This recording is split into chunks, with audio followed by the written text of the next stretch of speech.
नमस्कार, स्वागत है आप सभी का ग्लोबल अड्डा में और मैं हूं आपके साथ पुनीत मिश्रा। मेरे साथ मेरे सहयोगी अंकुर त्यागी जी मौजूद हैं। उनसे आज हम बात करने वाले हैं ईरान और इसराइल पर। दरअसल खबर जो आ रही है वो थोड़ी सी हैरान करने वाली है, क्योंकि एक बार फिर से अमेरिका ने इसराइल को भारी मात्रा में हथियारों की सप्लाई शुरू कर दी है।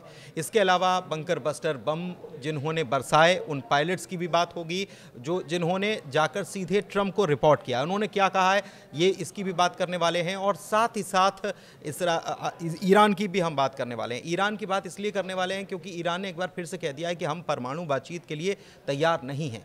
क्यों, इसके पीछे कारण क्या है, ये सारी बात करने वाले हैं। सबसे पहले अंकुर जी मैं आपके पास आता हूं और वो B-2 बॉम्बर्स की बात जो हो रही है उसके बारे में खुद ही ट्रंप जो हैं वो अपनी तारीफ कर रहे हैं कि मेरे में केवल हिम्मत थी। बेसिकली डोनाल्ड ट्रंप जो हर चीज़ का क्रेडिट लेना चाहते हैं, वो बताना चाहते हैं कि जो भी कुछ हो रहा है इस समय अमेरिका में वो मेरी वजह से हो रहा है, तो ये उसी का एक्सटेंशन है। और डोनाल्ड ट्रंप ने जो ये बात कही कि जो ईरान पे इससे पहले जितने भी अमेरिकन राष्ट्रपति थे उनमें इतनी हिम्मत नहीं थी, ऐसा ट्रंप ने कहा है। और ट्रंप का दावा ये है कि जो B-2 बॉम्बर्स के पायलट थे उन्होंने उनसे ऐसा कहा। मतलब बेसिकली जो पायलट वहाँ गए थे उन्होंने ट्रंप को वापस आके कहा कि इससे पहले हमें उम्मीद नहीं थी कि ये ऐसा होगा। तो इसे ऐसे समझ सकते हैं कि डोनाल्ड ट्रंप इस समय जो भी कुछ कर रहे हैं पूरी जियो पॉलिटिकल सिचुएशन में, या जो पूरी दुनिया की जितने भी जियो इकोनॉमिक्स में बोल दो, उसमें ट्रंप ये दिखाने की कोशिश कर रहे हैं कि जो भी कुछ है इस समय अमेरिका में, what is happening now in America is done by Trump administration. यानी कि ट्रंप की जो सरकार है, प्रशासन है, उसकी वजह से ऐसा हो रहा है। अब इसके पीछे से डिकोड करने की ज़रूरत है। डिकोड करने की ज़रूरत ये है कि क्या और कोई राष्ट्रपति होता तो क्या वो B-2 बॉम्बर्स नहीं भेजता? तो इसका जवाब है ऐसा बिल्कुल नहीं है। इससे पहले बराक ओबामा की सरकार थी, जब वो प्रेसिडेंट थे, उन्होंने ओसामा बिन लादेन का ऑपरेशन मंजूर किया। उन्होंने अफ़गानिस्तान में भी इन्वेड किया, ड्रोन अटैक्स हुए। पाकिस्तान में सबसे ज़्यादा ड्रोन अटैक्स बराक ओबामा के टाइम पे हुए। ठीक है, तो ऐसा नहीं है कि पहले जॉर्ज बुश ने इराक में इन्वेजन किया, तो ऐसा नहीं है कि हिस्ट्री नहीं है। इवन जो डेमोक्रेट्स हैं, डेमोक्रेट्स की जो हिस्ट्री है वो ज़्यादा वायलेंट है। Though they are considered liberal and secular, but Democrats are the more war mongering कह लो या इंक्लाइन टुवर्ड्स लड़ाई, वो लड़ाई की तरफ ज़्यादा झुके हुए होते हैं। रिपब्लिकन ऐसा है, जो हिस्ट्री डेटा शो करता है कि रिपब्लिकन्स ने उतनी जंग नहीं लड़ी है। तो ये तो रिपब्लिकन्स हैं, जो ट्रंप है, डोनाल्ड ट्रंप।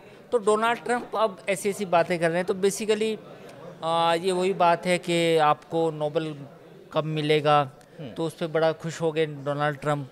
और जिस पत्रकार ने उनसे ये सवाल पूछा उसकी तारीफ़ कर दी कि मैंने आपके जैसा पत्रकार नहीं देखा आज तक।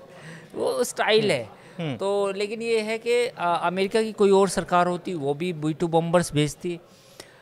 ट्रंप ने कम हमला किया है मेरी नज़र में, और अगर डेमोक्रेट्स की सरकार होती, कोई और सरकार होती, तो वो ज़्यादा बड़ा हमला करती। एक चीज़ और है कि अपने मुंह मियाँ मिट्ठू बनने की बात तो ठीक है, लेकिन 10 में से 15 नंबर अगर ट्रंप दे रहे हैं B-2 बॉम्बर्स को, वो भी तब जब एक खबर निकल कर आती है कि वहाँ से यूरेनियम पहले ही हटा लिया गया था, और वो कह रहे हैं, और ये पूरी दुनिया में ये खबर फैल गई है, फिर भी वो कह रहे हैं कि 10 में से 15 नंबर मैं देता हूँ, क्योंकि जो काम किया है वो इतना सटीक किया है, इतना शानदार किया है कि जिसके कहने ही क्या। हाँ बिल्कुल, देखिए वो 10 में से 15 या 20 भी दे सकते हैं। उनका नाम डोनाल्ड जे ट्रंप है, ठीक है, वो कितने भी नंबर दे सकते हैं। लेकिन हाँ ये बात है कि B-2 बॉम्बर्स का जो, अगर मैं B-2 बॉम्बर्स की बात करूँ तो उन्होंने तो अच्छा मतलब काम किया, क्योंकि इस समय पूरी दुनिया में इस तरह के लॉन्ग रेंज बॉम्बर्स है ना, वो भी स्टील्थ है, एक लेवल तक तो स्टील्थ ही है, नहीं है पूरी दुनिया में। और जो जिस हाइट पे वो उड़ान भरते हैं वो हाइट भी मतलब कई हज़ार, 35-40 हज़ार की फीट पे ऊंचाई पे मतलब उड़ान भरना बड़ा मुश्किल काम है। तो B-2 बॉम्बर्स में तो डेफिनेटली ये बात है कि ये अमेरिकन वेपनरी का कमाल है।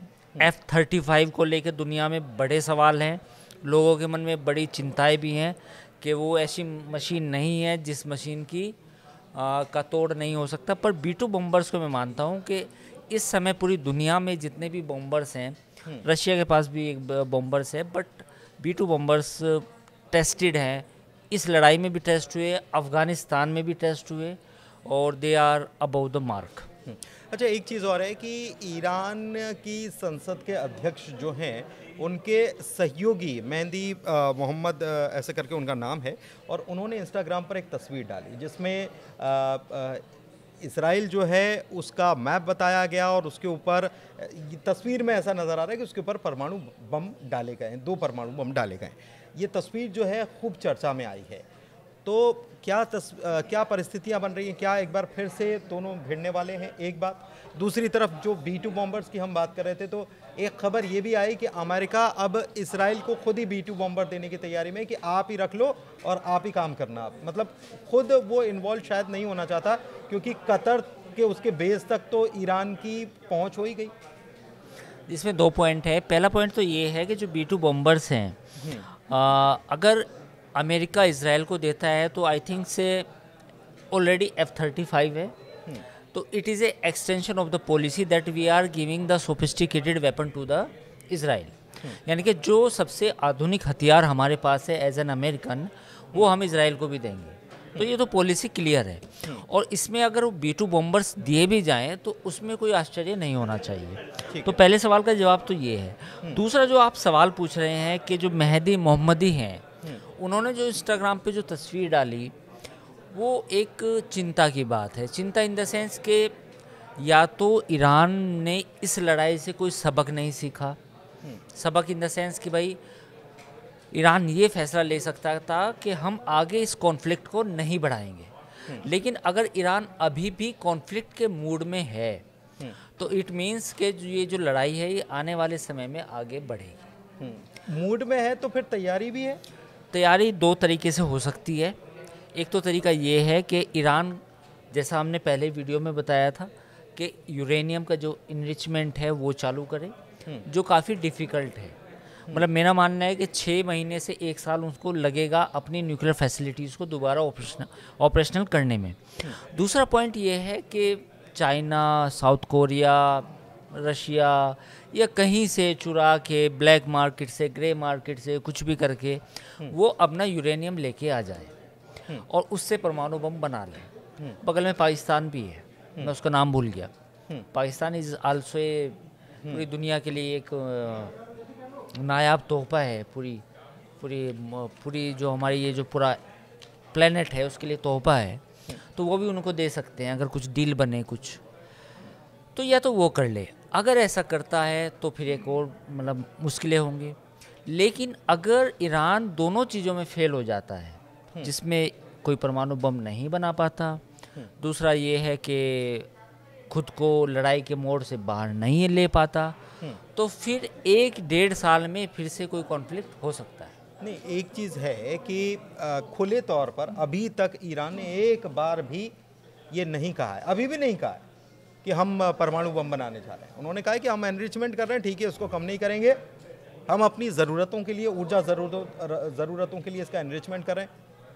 ठीक है कि वो उस इतना ज़्यादा संवर्धन करना ये बताता है कि ये परमाणु बम की बनाने की ही तस्वीर है, लेकिन वही के एक नेता की तरफ से अगर ये तस्वीर डाल दी जाए तो ये स्पीकर है, नेता भी नहीं है यार, स्पीकर के सहयोगी हैं। तो ये हैरानी वाली बात है, या तो ये फ्रिंज एलिमेंट है या फिर पूरा मुआशरा यानी कि पूरी सोसाइटी ही पूरी इस तरह डाउन रिडन हो, मतलब एक ही विचारधारा बन चुकी है उसकी, कि जो आयतुल्लाह खामनेई हैं, उनके जितने भी लेफ्टिनेंट्स से मेरा मतलब जितने भी अधिकारी हैं, चाहे वो स्पीकर हों संसद के, चाहे वो राष्ट्रपति हो, प्राइम मिनिस्टर हो, विदेश मंत्री हो, अगर वो अभी भी चाहते हैं कि इज़राइल पर हम एटॉमिक अटैक करेंगे, परमाणु अटैक करेंगे, तो फिर उन्हें इस बात के लिए भी तैयार होना चाहिए कि इज़राइल पर आप अटैक कर देंगे तो आपके ऊपर भी होगा। ऐसा तो नहीं है। तो वो तो कहते हैं दूसरी कि बात, हम 2 ही ऑप्शन लेकर चलते हैं, या तो गाजी या शहीद। हाँ, दूसरा पॉइंट ये है कि इस विचारधारा को ईरान की जो मौजूदा रिजीम है उसके लिए भी लंबे टाइम तक इसको चलाए रखना जरूरी है। क्योंकि अगर वो ऐसी ऐसी बातें नहीं करेंगे तो जो वो रिजीम सत्ता में बैठे हैं तो सत्ता में तो लोग पलट देंगे। क्योंकि एक तरह से तो ईरान की हार हुई है इस लड़ाई में। भाई 600, 650, 700 लोग मारे गए। इसराइल के करीब 900 मान लो, 900, 1000 मान लीजिए, जितने भी हैं ये 600-650 तो से तो ऊपर ही हैं। बाकी नुकसान भी हुआ है। तो क्या इसकी अकाउंटेबिलिटी किसी की नहीं है? एक मुल्क पूरी जंग के नहाज पर पहुंच गया तो क्या अकाउंटेबिलिटी नहीं है? तो वहाँ तो ऐसे जो रिजीम है, जो मौजूदा हुकूमत है, वो गिर सकती थी, पर वो नहीं गिरेगी। क्योंकि फिर ऐसी ऐसी ही बातें की जाएंगी कि हम नेस्तनाबूद कर देंगे, हम एटम बम चला देंगे। मैं एक सवाल सबके सामने छोड़ना चाहता हूँ कि कोई भी मुल्क दुनिया में ये कहे कि मैं एटम बम चला दूँगा, इस एटम बम के असरात, इसके इफ़ेक्ट, इसका प्रभाव कितना भयंकर होता है, ज़रा इसका भी अध्ययन करने की ज़रूरत है। दूसरा पॉइंट ये है कि आप जिसके ऊपर चलाएंगे, आप एक चलाएंगे वो 2 चलाएगा, ठीक है?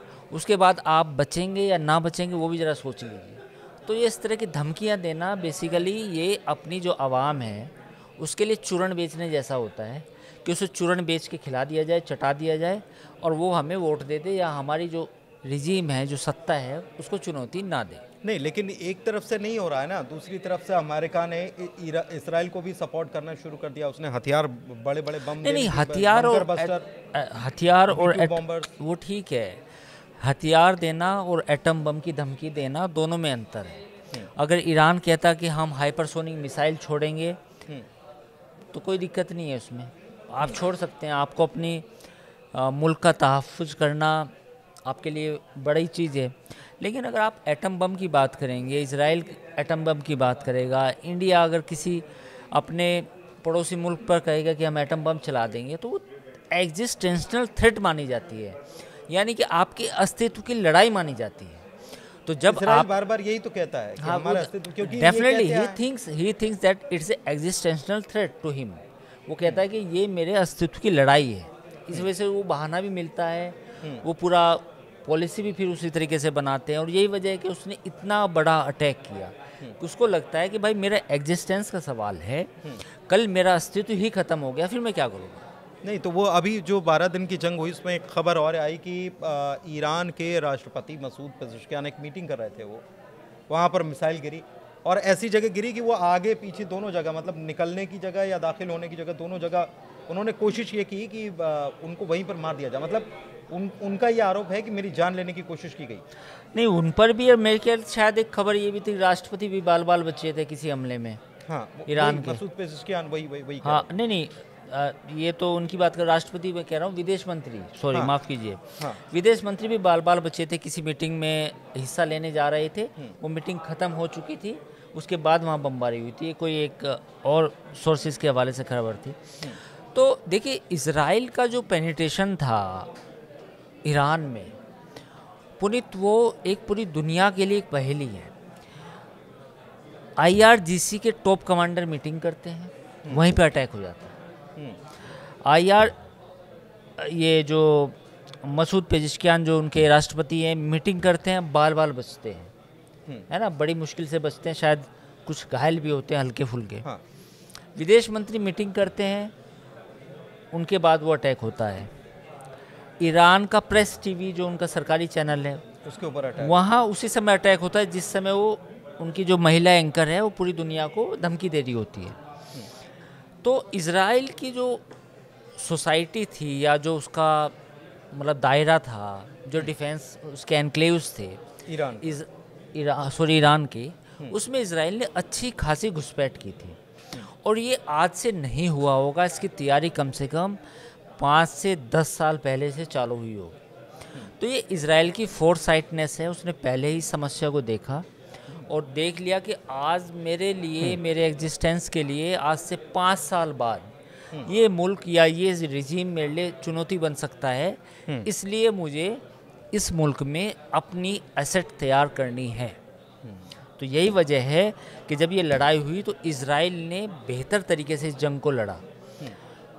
ये बात अलग है कि लंबी लड़ाई चलती तो इजराइल को नुकसान पहुंचता, क्योंकि बहुत नहीं, छोटा वो मुल्क है। हाँ, और जिस तरीके से वो लगातार मतलब मिसाइलों की बौछार हो रही थी, तो इजराइल मिसाइलों के लिए का संकट आ गया था। संकट आ गया था, बट इजराइल जैसे छोटे मुल्क ने एक अपने जो एक उनकी इंटेलिजेंस है, उसका बखूबी प्रदर्शन बखूबी प्रदर्शन था। हाँ, लेकिन एक चीज़ और है कि ये बातचीत जो है फिर से शुरू हो, न्यूक्लियर टॉक्स फिर से शुरू हो, इसके लिए खबर संकेत आ रहे थे, लेकिन फिर बाद में ये कहा गया कि अभी अभी खबर जो है वो कहा गया कि अभी जगह सारी चीज़ें जो हैं वो तय नहीं है और मामला अभी नहीं है। मतलब ईरान अभी कह रहा है कि अभी हम बातचीत के स्थिति में नहीं आ रहे हैं।